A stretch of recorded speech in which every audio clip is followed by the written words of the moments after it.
যখন দেখলেন যে বাদলের ভাই মাসুদ তো আর্মিতে চাকরি করছে, সে তো আর রাজনীতি বোঝে না।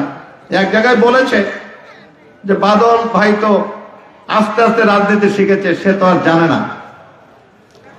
কিন্তু আল্লাহ রাব্বুল আলামিন দায়িত্ব যখন দিলেন, মাইক ধরে যখন কথা বলা শুরু করেছি, তখন উনি বুঝতে পারলেন যে আগেরটা তো ছিল মরিচ, এটা তো গুলমরিচ। যার ফলশ্রুতিতে উনি দেখলেন মাঠে তো আমার ভোট নেই, মাসুদের সাথে যদি হেরে যায় ইজ্জত তো আর থাকে না। উনি অন্য কৌশল অবলম্বন করলেন। আপনারা সকলেই জানেন, আমার নেতা কর্মীদেরকে কদমে কদমে বাধা দেওয়া শুরু করলেন। শর্ট করছি, আমি একটু অন্যদিকে যাই। আজকে আমরা রিটার্নিং অফিসারের কাছে গিয়েছিলাম। আপনারা অনেকেই প্রশ্ন করেন যে আমরা কেন্দ্রে যাব ভোট দিতে, আমাদের ভোটটা রাখতে পারবেন কিনা। সম্মানিত রিটার্নিং অফিসার এবং এসপি মহোদয়ের সাথে আজকে সাক্ষাৎ করেছে এই বিষয়গুলো নিয়ে। ওনারা আশ্বস্ত করেছেন, আমাকে বলেছেন আপনি যেহেতু বক্তব্য দেন, ভোটারদেরকে শুধু ভোট কেন্দ্রে যে সিলটে দিতে বলবেন, যেখানে খুশি এখানে।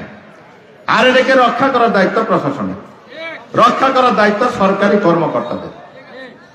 এইখানে র্যাব রয়েছেন, আর্মি রয়েছেন, বিজিবি রয়েছেন, পুলিশ রয়েছেন, আনসার রয়েছেন। আনসারেরা অস্ত্রধারী হবে। এইবার একটি কেন্দ্রে 4 থেকে 5টি অস্ত্র থাকবে, আগে ছিল একটা। এখানে ড্রোন থাকবে, নির্বাচন অফিসের 14টা টিম থাকবেন এখানে, এবং ম্যাজিস্ট্রেট থাকবেন 14 জন। একটা ইউনিয়নে একজন সবসময় টহল দেবে। সুতরাং যারা চিন্তা করছেন সিল মারবো, এজেন্ট থাকতে দেব না, আমি তাদেরকে সাবধান করে দিচ্ছি, নিজের অস্তিত্ব শেষ করবেন না। আপনারা রাজনীতি করেন, রাজনীতির ক্যারিয়ার করেন, 2 নম্বরই করার চিন্তা করবেন না। জনগণ কিন্তু এবার সাথ দিবে না। প্রশাসন যেটা আশ্বস্ত করেছে আমাকে, আপনার কোন এজেন্টকে যদি বের করে দেয়া হয়, তারপরে সেইখানে আপনার ভোট গুনে আপনাদেরকে বুঝিয়ে দেওয়ার দায়িত্ব সরকার আমাদেরকে দিয়েছে। এরপরও কি আপনারা ভয় পাবেন? কোনো ভয়ের কিছু নেই। আপনাদের কাজ হলো কেন্দ্রে যাবেন, যাকে খুশি তাকে ভোট দিবেন। আমি আমাকেও দিতে বলছি না, আমার প্রতিদ্বন্দ্বী প্রার্থীকে যদি ভালো লাগে তাকেও দিবেন। আমরা কাঁধে কাঁধ মেলে শ্রীবর্তীর ঝিনাই গাতিটাকে উন্নয়ন করতে চাই। সর্বশেষে আমি আপনাদেরকে একটা দাওয়াত দিতে চাই। আপনারা নুরুজ্জামান বাদল ভাইকে ভালোবাসেন, তার দাঁড়িপাল্লা মার্কাটাকে ভালোবাসেন, তার ভাই হিসাবে আমিও তো ভালোবাসা পাওয়ার যোগ্য। যদি বাদল ভাইকে ভালোবাসেন, বাদল ভাইয়ের কাফনের কাপড়টা এখনো মাটি ধরেনি।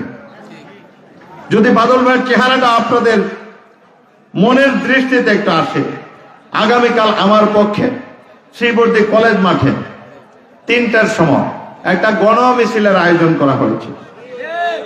এই গণমিছিলে আমাদের তো অর্থ নাই, জানেন। একটা নির্বাচন শেষ হয়ে গেছে, পরিবারের সকল অর্থ শেষ। 1 বস্তা মুড়ি খাওয়াবে এই ক্ষমতা আমার নাই, একটা চা খাওয়াবে এই ক্ষমতা আমার নাই। আমি এই গণমিছিলে বাদল ভাইয়ের দাঁড়িপাল্লা মার্কাটা যেহেতু ভালোবাসেন, এইখানে যাওয়ার জন্য আপনাদের সবাইকে দাওয়াত দিচ্ছি। আমি আপনাদেরকে 1টি টাকাও দিতে পারবো না, আমি আপনাদেরকে গাড়ি ভাড়াটা বলতে দেওয়ার ক্ষমতা আমার নাই। আপনারা যদি এই লোকগুলা শ্রীবর্তী কলেজ মাঠে পৌঁছেন, তাহলে আমার মিছিলের অর্ধেক লোক হয়ে যাবে ভাই, ইনশাআল্লাহ। এই দাওয়াতটা রইল। সবশেষে আমি উত্তর এলাকায় যারা রয়েছেন তাদের জন্য বলবো, শুধু 9 তারিখের জন্য ভুলে যাবেন কে কোন রাজনীতি করেন। উত্তর এলাকার উন্নয়নের কথা চিন্তা করে দাঁড়িপাল্লা মার্কায় সেদিন ভোটটা দেবেন, পরের দিন থেকে আবার আপনি রাজনীতি করেন। সব শেষে আমার জন্য দোয়া চাই। আমার একজন বৃদ্ধ মা রয়েছে, 101 বছর বয়স। বাদল ভাইয়ের মৃত্যুর দিন থেকে ওনার মাথা ঠিক নাই। এরা মাঝরাতে বলে আসর নামাজ পড়বে, দিনের বেলা বলে এশার নামাজ পড়বে। আমার মার জন্য একটু দোয়া করবেন, আল্লাহ যেন তাকে সুস্থ রাখেন। আর যদি হায়াত শেষ হয়ে যায়, যেন ইমানি হাওলাতে মৃত্যু দেন। আর যে কটা দিন বেঁচে আছে আমি যেন খেদমত করতে পারি। আমার জন্য দোয়া চাই, আমার নেতা কর্মীদের জন্য দোয়া চাই, আমার পরিবারের জন্য দোয়া চাই, আমার ভোটারদের জন্য, শুভাকাঙ্ক্ষীদের জন্য দোয়া চাই। আল্লাহ রাব্বুল আলামিন যেন আমাদের অভিভাবক হয়ে যাবে। আর আগামী 9 তারিখের নির্বাচনটা যেন একেবারে সুস্থ হয়, কোন রকম হানাহানি, কথা কাটাকাটি, ধাক্কা ধাক্কি ছাড়া। আমরা যেন এই নির্বাচনটা, আমরা দুটি দল যেন প্রতিজ্ঞা করি যে সারা বাংলাদেশে এই নির্বাচনটা যেন একটা মডেল নির্বাচন হিসেবে বাংলাদেশ উপস্থাপন করতে পারে। আমি আপনাদের জন্য দোয়া করছি। আজকে যেভাবে একত্রে এইভাবে বসছেন, আল্লাহ রাব্বুল আলামিন কাল কিয়ামতের মাঠে আমাকে সহ আপনাদের জীবনের সকল গুনাহকে মাফ করে বেহেশতের এক কোণায় যেন একসাথে আমাদেরকে ঠাঁই করে দেন।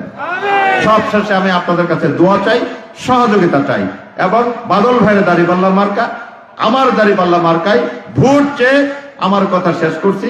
আসসালামু আলাইকুম ওয়া রাহমাতুল্লাহি ওয়া বারাকাতুহু।